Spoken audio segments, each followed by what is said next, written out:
Welcome back, everybody. We are sitting here in this strange tunnel. Just finished off last episode talking about the end of my sophomore year, my trials and tribulations with Jared, the gigantic tennis player, and all sorts of other sophomore year goodness. We're moving into my junior year. Now, over the summer of my sophomore year, my main focus was finding a tennis partner for the permanent future. And I ended up going with a senior. I say this like I lined them up and chose them, but I kind of basically did. I went with a senior who was a basketball player first and foremost, and mainly he was athletic. Now, for doubles, it does help to have someone who's super skilled, but based on my play style and what I wanted, was a right-handed athletic person to complement me, who was going to be super competitive and super all about winning, because that's what I was all about and really wanted to. We now had a full squad of a school. We had freshmen, sophomores, juniors, seniors. We got a new coach, so my English teacher ended up just coaching the girls program, and we got a more intense coach to take care of the boys program and try to take us, quote unquote, to the next level. So I was super pumped, but that's not until March, April time. Right now, things that you need to know are that school was starting up again, and let it be known that I had now completed 4 semesters. Gosh, I am having a tough time following these cars. 4 semesters at my high school, so that's 6 classes a semester for 4 semesters for 24 classes, and I had 24 A's, so I had 0 B's, 0 C's, 0 D's, nothing else but A's. My junior year, I was entering the IB program, which for those of you who know what it is, you know what it is. And if you don't know what it is, it's the International Baccalaureate Program. It's a program basically almost like an alternative to a full schedule of APs, and it's very highly regarded internationally. It's very highly regarded. I'm going to restart this one. It's highly regarded kind of all over, and can be used at colleges around the world. Think of it as basically an advanced honors level, but above and beyond that. Very tricky, lots of tests and things of that nature. Now, the kicker here is, and I'll let you know this ahead of time, that I moved my senior year and wasn't even able to complete the IB program, so all of this stress and struggle was probably to no avail, although I did get weighted credit for it, so they counted as AP scores, so like a 5 instead of a 4 for an A. So I had a whole slew of new teachers. A lot of them I liked a lot. My junior year, like I said, was my favorite year of high school for both sports and because of my teachers. Now, one teacher I didn't get along with so well was my English teacher. She was a probably 30-year-old woman, 30 to 40-year-old woman who just had her first kid, and so she was very stressed out. Now, she, not to make any rash judgments about new moms, but she had her hands full, and I will give her that. And so there were times where she didn't really have the strength or energy to put up with this with kids, high schoolers. And I was someone who really didn't like to talk in class back then, and really just kind of wanted to do my own thing, in terms of write my essays and get out of there. And the IB program really required you to focus on basically presentation and giving speeches and talking in class. And there was a whole part of your grade that was discussion based, and I didn't want to do it. And I challenged my teacher constantly, it was all about analysis, and I was like, well, how do you know that this is what the author intended? Do you know her? What if it was just made to be a fun book about nothing? And in hindsight, I really regret that, because I realized it was a very foolish way to behave, and a way to be. But we had to do presentations, and my grade had dropped to a B because of my in-class participation grade was low, and I was frustrated with her, and was like, you know what, I'll just do this end of the year presentation or end of the semester presentation and be fine. I also was in basically I think my car is dead. Crashed for good. I was basically in what amounted to an AP U.S. history course. They call it something different because it was IB program. Basically, that's what it was. I was in IB Spanish, and I was in IB chemistry. The first year of that. I think I still had tennis PE, so I could practice with the tennis team during the the last period of the day. I'm trying to remember what else I had on my agenda. Oh, I still had journalism, and that's something that I wanted to talk about as well, because journalism now, my tennis coach, English teacher, journalism teacher, you remember me talking about just loving the last couple episodes, he transitioned to become the vice principal of the school, and later, after I left, would be the principal of the school. So we had a new English teacher, we had a new journalism teacher, we had a new tennis coach.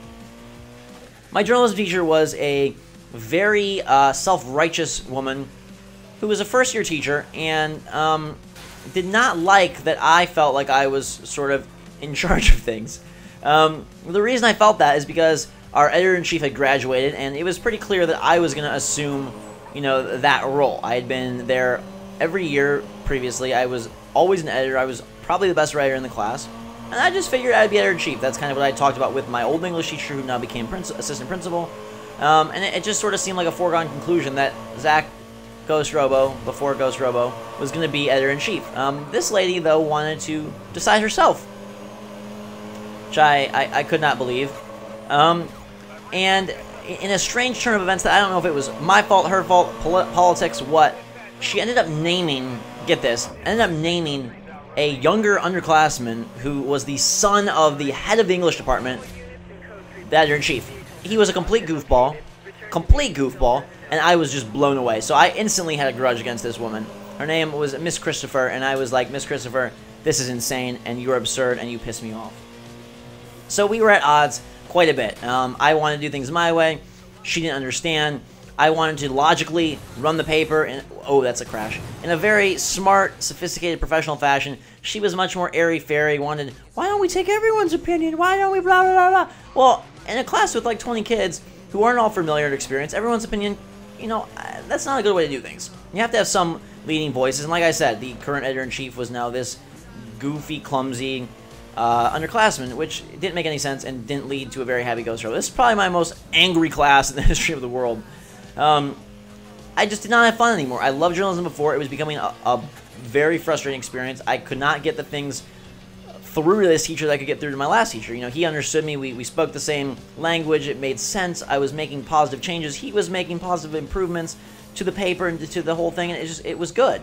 Now I'm in a situation that isn't so hot, and this transpired into all sorts of awkward moments, craziness. My parents were pissed off. It made no sense that I was not the editor-in-chief of this paper. Why this kid was, I still will never know. I always would joke with my friends back then that when I graduated high school, I was going to send her an envelope full of 2 pennies and say, this is what you were worth during my high school career. Thanks so much for nothing. Or some rude gesture like that. Now, I never did because I took a deep breath and held it together. Man, was I pissed. Not as pissed, though, as I was at my English teacher. Let's go back to that IB English course that I'm sitting at a B in. I have a B, starting the final project this semester, and I have to perform, or not perform, but present it in front of the class. I have to give my analysis, lead a discussion, all these things that I'm completely not comfortable with. But I do it. I do it anyway, and I think I do a great job. And I'm sure that this presentation, which is stellar, you know, because when I wanted to, I could do a good job, was going to bump me to an A, fair and square, no problem.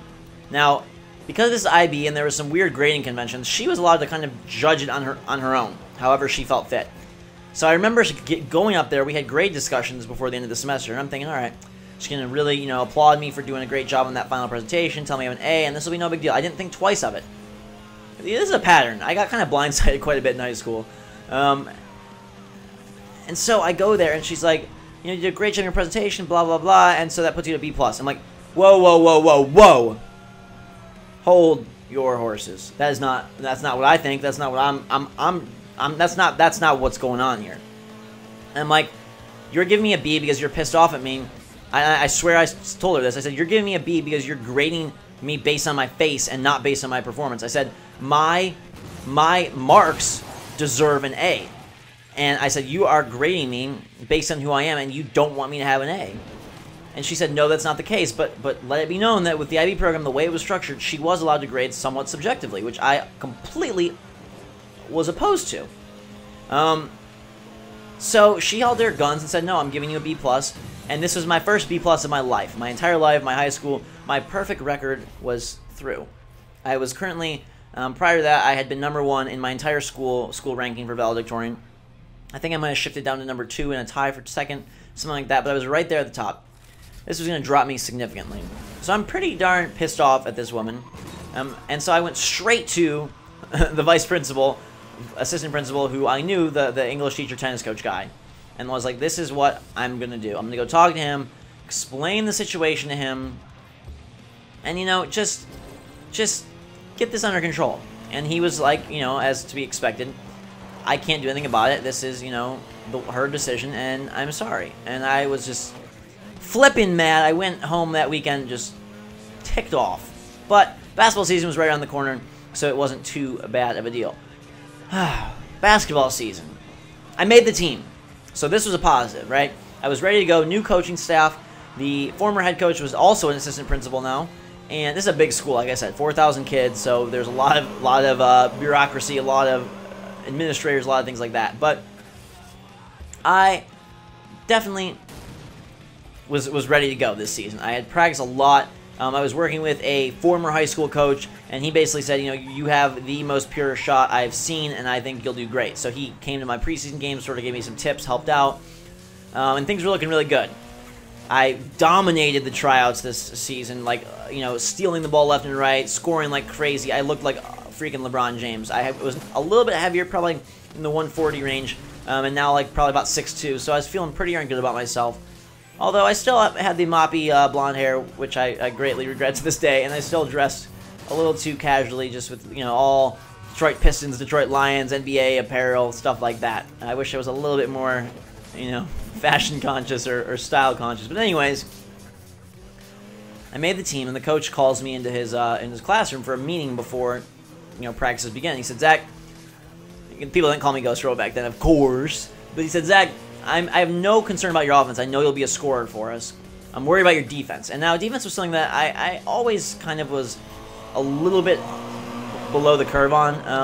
I was much more an offensive-focused player, and I dedicated all my energy and efforts to offense and practice time to offense, and so defense wasn't something that I was so concerned with. But he was, and I understood. And I said, I think I can get around that. We started off practice.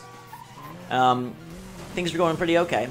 And then I met our assistant coach. Now, our assistant coach was a football coach during the fall, and he was a little bit crazy. He hated the fact that I was skinny, just like the previous head coach, and he hated the fact that I didn't play top-tier defense. My offense meant nothing to him because I didn't do these other things that were, you know, tried and true to his history or whatever. So I started the season on the bench. The preseason, I did do well, though. I was scoring double digits.